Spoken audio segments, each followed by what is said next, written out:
Bienvenidas y bienvenidos a Tebas. La compañía Hay Teatro nos convoca a revivir la tragedia, Edipo y sus hijos contra el destino. Tebanas reúne en un solo espectáculo el gran ciclo tebano que nos enfrenta a la autodestrucción. Un montaje que busca la esencia poética, musical, coral y activa de los clásicos. Soy Bea López y hoy vamos a hablar con un hombre de teatro, considerado uno de los autores y poetas más prolíficos de la escena y, sin duda alguna, uno de los dramaturgos más destacados de su generación. Álvaro Tato, bienvenido. ¿Qué tal? Encantado de estar contigo. Poder Igualmente. charlar contigo, siempre es un placer. Bueno, Tebanas nos propone un viaje que nos brinda la oportunidad de contemplar un espejo para ver la sociedad actual. Un espejo donde se siguen reflejando las grandes preguntas de la existencia humana. ¿Son hereditarios los delitos y las culpas? ¿Quiénes somos nosotros? Entre otras muchas. ¿Qué respuestas a los interrogantes que plantea la obra te ha devuelto el espectáculo? Qué bonita pregunta. No sé si podemos hablar de respuestas, pero yo creo que me gustaría decir mejor que formula las preguntas correctas de manera inolvidable, la tragedia griega. Que es, como dices, el canto del nosotros, del colectivo. En este caso, el coro de Tebas, el coro de tebanos, dialogando o intentando dialogar con la clase dirigente y viendo cómo generación tras generación, a lo largo de las tres tragedias de Edipo y sus hijos y sus hijas, asisten a una catástrofe, a un cataclismo, y formulan ante nosotros las preguntas hereditarias, ¿no? Como dices, ¿qué significa ser una ciudad? ¿Qué significa ser un colectivo? ¿Qué significa la democracia? ¿Quiénes somos nosotros en ese sentido? ¿Quiénes somos nosotros con respecto a los que nos representan? Mucho más que una obra de teatro sobre el lamento, sobre el llanto, nosotros entendemos la tragedia griega como el gran teatro de las pasiones, de la violencia, de las emociones y sobre todo del colectivo. Entonces, no te podría responder que hemos tenido respuestas a esas preguntas tan calientes, pero sí hemos sentido la urgencia de compartirlas con los espectadores en estos tiempos en los que la democracia está en peligro. O uno como ciudadano siente que la democracia, el sentido de Europa, ya no es el mismo, que está mutando, que está en crisis. Y estas tragedias nos vuelven a poner, al igual que Tebas era el espejo de Atenas y de la democracia ateniense de la época de Pericles, pues de nuevo esta Tebas, que es esa Atenas, nos hace la gran pregunta sobre este Madrid o este Teherán o esta Gaza o puntos suspensivos, ¿no? ¿Qué significa ser demócrata hoy? Además, la tragedia entendida como una fiesta, un baile entre el destino y el albedrío, entre el llanto y la carcajada, que huye de la solemnidad y el aburrimiento. En tus propias palabras, a los clásicos hay que mirarlos con respeto, pero sin reverencia. ¿Así deben ser siempre los clásicos contemporáneos? Bueno, al menos tal y como los entendemos nosotros. Creo que hay mil formas de mirar a los clásicos. La nuestra en concreto tiene que ver con la irreverencia, pero no irreverencia como falta de respeto, sino como yo creo como el verdadero respeto, que es bueno, esa frase que me has rebotado, que es pues el mirarles a los ojos a los clásicos, porque ellos lo hacen permanentemente. Los clásicos son permanentes adolescentes, les falta algo, buscan algo, están siempre en búsqueda, en liza, en conflicto, ¿no? Y es por eso por lo que son inolvidables. Y en lo inmediato, ¿verdad? Muy conectados con el ahora. Con el aquí y el ahora. Los adolescentes. Eso es, con el aquí y el ahora, sí, exacto. Con el teatro, la tragedia griega en particular y el teatro en general son necesarios y son siempre requeridos por el público, por la gente de todos los tiempos, por su carácter de inmediatez, por su carácter de ritual, por la posibilidad de un reencuentro, de reencontrarnos todos juntos y volver a plantearnos esas preguntas. Entonces yo creo que hay 1000 acercamientos, pero el nuestro es efectivamente desde la fiesta entendida como divertimento, claro que sí, pero en el doble sentido de la palabra diversión, ¿no? Diversión como entretenimiento, como disfrute, pero también diversión como diversión, ¿no? Como otra versión de la realidad, de las cosas, como capacidad de generar preguntas. Es un teatro muy activo, muy divertido, así lo intentamos fabricar, por supuesto siempre trabajando de la mano de Yayo Cáceres, que es un director de escena que siempre plantea el juego como base estructural de nuestros ensayos, de nuestra forma de entender el arte, y siempre con música. La música de la palabra, que es el verso, y la música en directo, y actores, intérpretes capaces de actuar, pero también de cantar y de bailar. ¿Consideras además la tragedia como poesía de las pasiones, voz de nosotros, origen y reivindicación de la sociedad civil? Teniendo todo esto en cuenta, ¿cuál crees que es para ti la tragedia del hombre contemporáneo? Posiblemente no entender, de la misma manera que Edipo avanza entre la niebla sobre su propia identidad, probablemente nuestra tragedia o la principal tragedia contemporánea sea no entender, sea en medio del marasmo de información, de fuentes contradictorias, dónde está la verdad, dónde está el colectivo, qué sentido tiene ahora nuestra forma de ver el mundo, la forma heredada de ver el mundo. En el caso de España es fascinante porque nuestra democracia es muy joven, la democracia es realmente nueva, ¿no? Prácticamente tiene 2 generaciones, y cuando empiezas a pensar en una democracia tan joven como la nuestra, enseguida te viene a la memoria la Atenas de Pericles, que era una democracia también hasta cierto punto amenazada, también hasta cierto punto en crisis, por supuesto, pero no solamente en una crisis, con una lucha con Persia, sino en una crisis interna, una crisis muy fuerte con Esparta, ¿no? Una gran duda sobre qué somos. Y cuando trasladas esa duda, esa gran pregunta a nuestra sociedad actual, pues te viene a la mente responder a lo que tú me preguntas de esa forma, ¿no?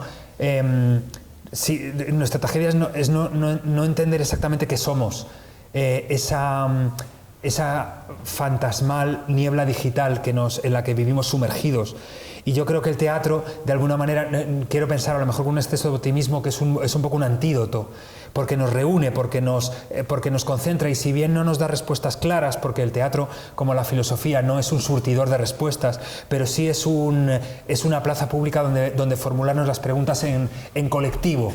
Y de alguna manera yo creo que eso alivia la sensación de soledad que produce esta digitalización y este marasmo cultural en el que vivimos, en el que ya no existen las certezas, ¿no? La inteligencia artificial hace que ni siquiera la representación de la realidad sea ya segura. Sí, porque yo creo que el paradigma de comunicación ha cambiado, la forma de relacionarnos con toda la era digital ahora es muy diferente, sí. Todo muy a través de las pantallas, sí. Y el teatro logra que te quites esa pantalla durante el tiempo que estás sentado en la butaca y seas puro presente y puro directo. Eso es, y vivas en presente y en directo lo que seguramente hace 25 siglos vivían los griegos. O sea, si te das cuenta, el arte, junto al arte musical, el arte teatral es el que menos ha cambiado. O sea, han cambiado algunos detalles técnicos, pero seguimos un ser humano delante de otro, formulando poéticamente, si poesía significa síntesis activa y síntesis musical, las preguntas del colectivo. En el fondo, hacer Tebanas en la abadía se parece mucho, seguramente, a representar Edipo Rey en Epidauro desde el punto de vista artístico. O sea, es básicamente lo mismo. Y yo creo que es fascinante porque es volver. Y creo que que necesitamos volver. Que el colectivo necesita volver a sumergirse en la serenidad de la vida analógica. Creo que el teatro nos ofrece analogía. y analogía es similitud, es diálogo, es encuentro. Totalmente de acuerdo. Hablemos ahora un poquito de la versión. La labor de dramaturgia responde a los criterios de teatralidad, potencia y sencillez. Esto implica síntesis, dinamismo y equilibrio para lograr condensar 3 obras en una y en solo 80 minutos. Todo un ejercicio de virtuosismo, lo voy a decir yo claramente.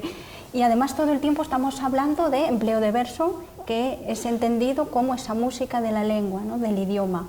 ¿Cuánto tiempo te llevó todo el proceso y cuántas partes distingues en el mismo?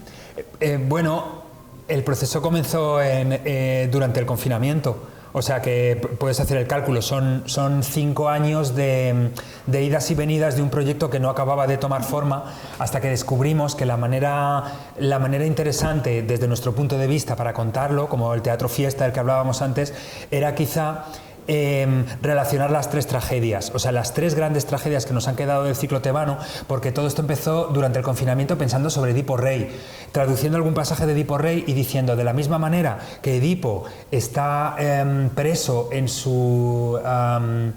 está preso de sí mismo y preso de su búsqueda de la verdad para intentar liberar de una peste a su nación, a su gente, a su pueblo, para descubrir una verdad catastrófica, pues de alguna manera también uno durante el confinamiento se podía sentir así, no sé si como un Edipo, pero desde luego como un tebano, ¿no?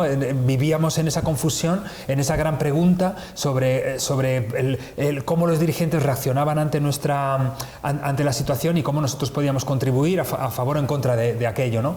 Y ese proceso, bueno, pues se fue convirtiendo, como te digo, en esta aventura. Una aventura. Desde luego el verso nos ayuda muchísimo, el verso y la música nos ayuda muchísimo a sintetizar. Hay gente que piensa que es una dificultad y que técnicamente supone un desafío, y en cierta forma sí, pero en realidad es un alivio, porque cuando trabajas en verso estás muy emparentado, estás muy cerca de los originales. Mi griego clásico está oxidadísimo, o sea, he tenido todo el rato que trabajar con traducciones, pero cuando vas comparando las traducciones y buscando esa belleza, ese verso de Sófocles tan distinto al verso de Esquilo y tan distinto al verso de Eurípides, por supuesto, pero esa búsqueda de la síntesis e intentas provocar esos mismos efectos técnicamente con el endecasílabo, con el heptasílabo y con el alejandrino, porque toda la obra está compuesta en silva blanca, salvo la parte cómica que está escrita en redondillas, y las partes hiladas que están escritas en romance, pero todo es una silva, ¿no? Y esa síntesis activa del verso nos ayuda a contar la obra, a hacerla musical, porque, como dices, el verso es la música del idioma y, por tanto, a dar una estructura. O sea, prácticamente, como dice siempre Yayo, la forma es el fondo. Así que ha sido una aventura, pero también una labor de síntesis divertidísima, fascinante. Es decir, cómo puede caber en el mínimo tiempo posible, cómo pueden caber tantas historias, tanta violencia, tantos hermanos, hermanas, luchas en conflicto, y que el público se entere de todo. Bueno, y de reconocer eso, tu grandísimo talento y trabajo, porque decías, hay gente que nos dice el verso es complicado. Lo que es complicado es tener un verdadero conocimiento del verso y saber, por lo tanto, trabajarlo. Y en eso tú eres un grandísimo experto, y luego hace, ¿no?, todo más sencillo, y tener unos intérpretes también que lo defiendan, ¿no? Y que, por lo tanto, al final el verso sea esa música, ¿no?, del idioma, y lo recibamos como algo totalmente natural, porque lo es, al igual que la música, ¿no? Vosotros siempre decís que el ritmo es el elemento común, ¿no?, a todas las disciplinas, y ahí la música y la palabra no es que se encuentren, sino que siempre han ido unidas, ¿no? Y me parece algo... Eso es, claro, eso es para hacer el tipo de teatro que nosotros practicamos, es imprescindible el intérprete, los intérpretes que en este caso son 6 pedazos de intérpretes, porque iba a decir de actores y actrices, pero en realidad son intérpretes en el sentido en que todos cantan, todos tocan, todos bailan, fabrican la escenografía con sus propios cuerpos son el trono, o son columnas, o son escaleras, o sea, intentamos fabricar fabricar, crear esa realidad con el cuerpo de los actores. Entonces es imprescindible que el actor entienda, o sea, que el actor entienda en el sentido físico de la palabra, que trabaje con nosotros en ese sentido, porque para nosotros el actor es el gran poeta de la escena, es el poeta activo, es el creador, el co-creador de la obra. Nosotros le damos un texto y Yayo propone juegos, pero necesitamos a creadores en escena. Hay teatro porque está Álvaro y también está Yayo, y por supuesto Emilia Yagüe en la producción y distribución. La mirada escénica de Yayo marcó un antes y un después en tu carrera y en tu vida.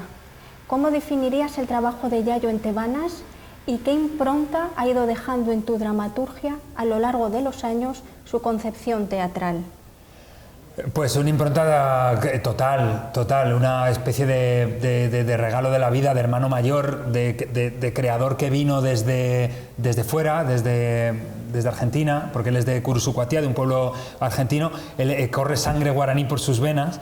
Y claro, su talento y su espíritu y su forma de entender el teatro digamos que nos enseñó a hacer el teatro que queríamos hacer. Soñábamos con un teatro pero no sabíamos cómo. Te estoy hablando ahora de Ron Lala, de esos Ron Lala jovencitos, veintañeros que teníamos muchas ilusiones y muchas ganas de hacer, pero no teníamos ni idea de cómo. Y Yayo nos dio el camino, es un poquito mayor que nosotros, bueno, es bastante mayor, pero no se lo digas, y digamos que nos puso en el camino. Y luego con los años nos hemos convertido en compañeros de la mano de Emilia Yagüe en esta aventura que es Hay Teatro, que aglutina, digamos, un montón de proyectos que queríamos hacer nosotros, que queríamos crear aparte con otros elencos, con otros, otro tipo de proyectos, ¿no? Desde la comedia de Vive Molière hasta la picaresca de Malvivir o de Burro, y ahora la tragedia griega, ¿no? Pero ya te digo, una impronta total y sobre todo la integración, la síntesis, ¿no? La síntesis activa, lo que te digo antes. O sea, un artista que te permite verte en el reflejo de lo que estás buscando.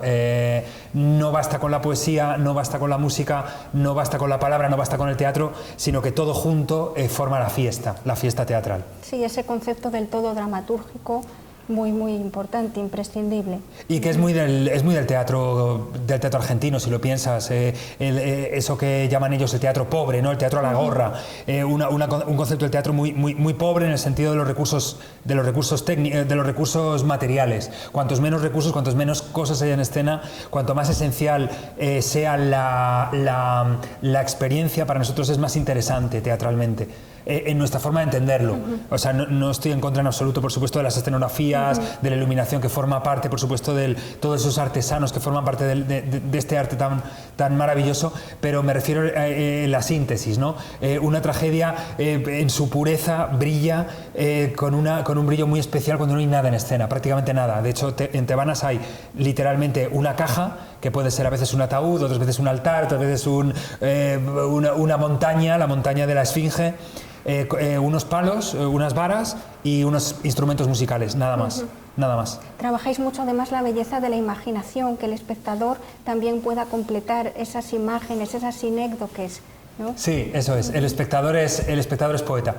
O sea, en el teatro, y por eso ese arte es un arte de síntesis que casi nunca cambia, porque ya en su forma ya es perfecto como arte, como expresión humana. En el teatro el público es poeta. La imaginación del espectador completa lo que le ofreces, al igual que el trabajo con los actores. O sea, si le das todo hecho al actor, ¿para qué trabajas con un actor? Mejor trabaja con un muñeco, con un autómata, ¿no? Y de la misma forma con los espectadores, cuando les brindas imágenes sinécdo, que es el todo por la parte por el todo, cuando trabajas con la metonimia, pues en las cabezas de los espectadores están viendo Tebas, están viendo una esfinge volando, están viendo unos hermanos y una gran batalla, pero en realidad físicamente hay 2 personas y 4 palos. En esa escena, de eso se trata, ¿no? Ese es el juego. Ese es un juego. Totalmente. Un juego peligrosísimo, pero un juego. Pero muy bello, peligrosísimo, pero muy bello. Si la belleza significa la terrible verdad humana, sí. La terrible y fascinante verdad de nuestros odios, de nuestras pasiones, de nuestros deseos, de nuestro amor, lo bellos y lo terribles que lo terribles y lo sublimes que podemos llegar a ser, entonces sí, el teatro es belleza.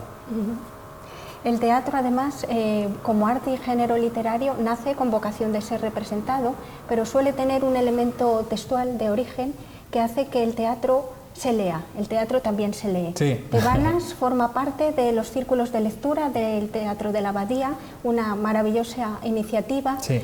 ¿Qué aporta la lectura teatral que va más allá de la representación? Yo creo que desde siempre se ha leído teatro porque crea una emoción muy especial. O sea, creo que es uno de los géneros literarios, de los géneros literarios que también se leen y que se pueden leer y se deben leer. Es una experiencia totalmente diferente a la de un escenario, pero resulta, bueno, por lo menos a mí me resulta fascinante la experiencia de la lectura teatral. Hemos podido publicar el texto de Tebanas con nuestra querida Ediciones Antígona, que es nuestra... Sí, les adoramos y publicamos todo lo de teatro y todo lo de Ronala con ellos, y ellos creen en el libro teatral como objeto maravilloso, pero sobre todo como acto de difusión, como obra de teatro mental, obra de teatro de la imaginación que cada lector fabrica, ¿no? Crean unos textos muy bellos, lo editan muy bien, y yo creo que en este caso, además, como género mixto entre la acción y la poesía, la palabra poética, yo creo que cualquier lector va a crear una propia obra de teatro autónoma y personal que no tiene nada que ver con la experiencia de verlo en un escenario. O sea, son dos experiencias totalmente complementarias.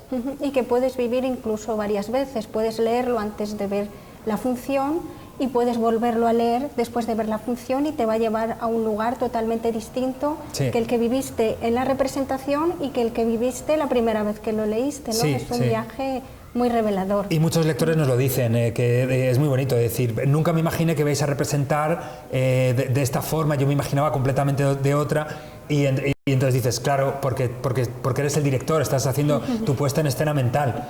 Y le decimos, nosotros hacemos lo mismo, lo que pasa es que nos gastamos un poco más de dinero en producción, pero es lo mismo.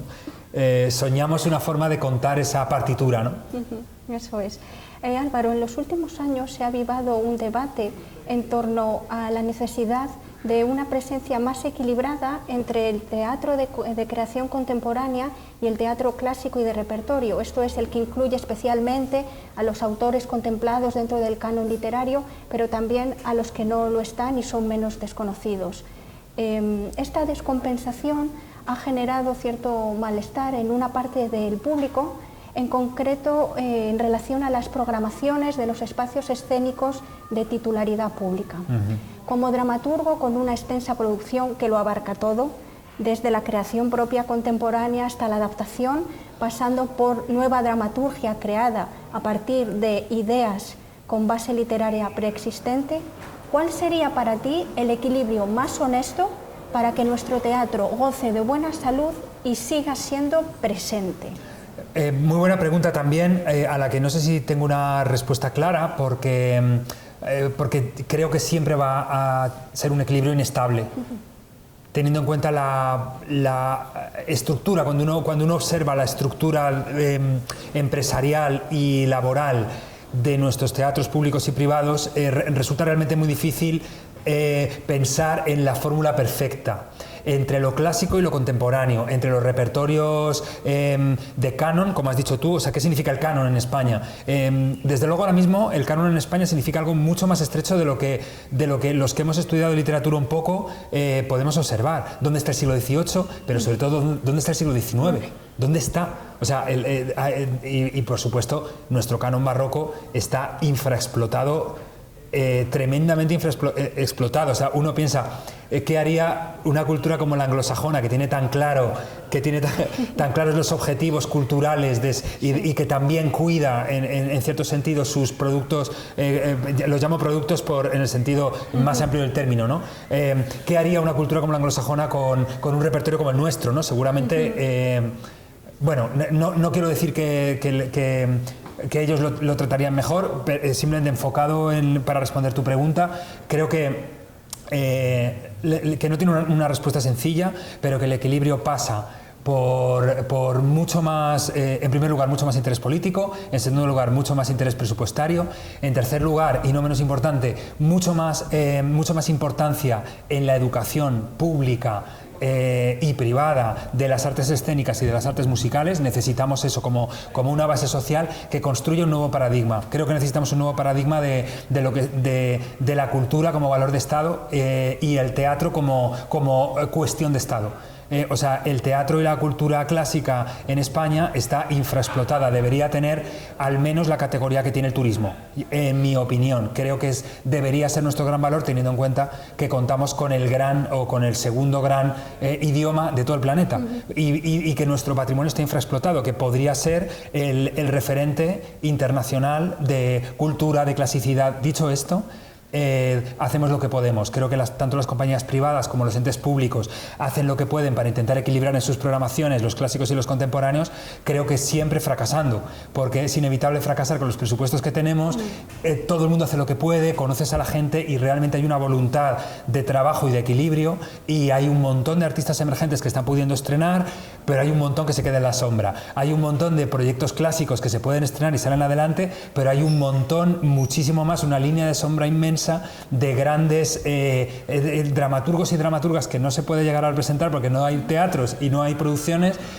O sea, creo que el problema, la cuestión es endémica, es sistémica. Podríamos tener muchos más teatros, muchos más recursos, y creo que la voluntad tiene que ser política, educativa y, a fin de cuentas, de la sociedad. Sueño con una España que se vuelque en su cultura como valor de Estado. Qué bonito, y qué necesario. Sí, estoy contigo. Complicado. Complicado, pero complicado. Bueno, mientras el sueño exista y haya personas que trabajan con esa voluntad, ¿no? Es posible. Mientras haya esperanza, sí, es posible. Y hay optimismo, o sea, que me parece que, claro, o sea, no es que esté diciendo que todo va mal y que hay que cambiarlo todo, simplemente que creo que hay que mejorar o modificar el paradigma, pero los teatros están llenos, hay un interés o muchos teatros están llenos, quiero decir, hay un gran interés por el teatro, hay una cultura de teatro musical creciente. Ojalá tuviera que ver con la producción propia en vez de con producciones extranjeras, pero bueno, vamos poco a poco, hacemos lo que podemos, y desde luego el teatro goza de una salud tremendamente buena en España. O sea, hay que decirlo también. O sea, el teatro tiene docenas de miles y cientos de miles de espectadores, mueve muchísimo PIB, es un gran activo cultural. Yo creo que puede ser 10 veces eso, pero quiero decir, pero soy optimista.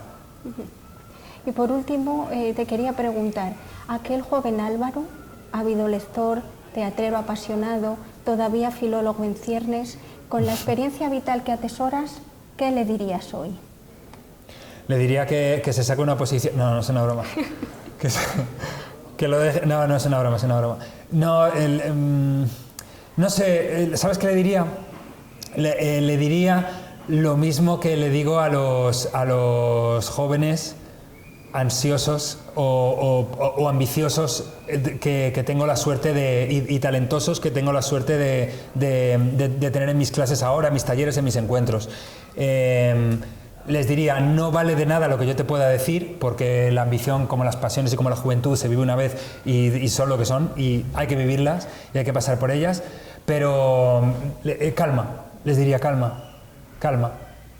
Esa serenidad, esa falta de prisa, esa necesidad de macerar los proyectos, de crear una identidad, solo viene con el tiempo, con el poquito de sabiduría que nos van dando las canas, el poquito.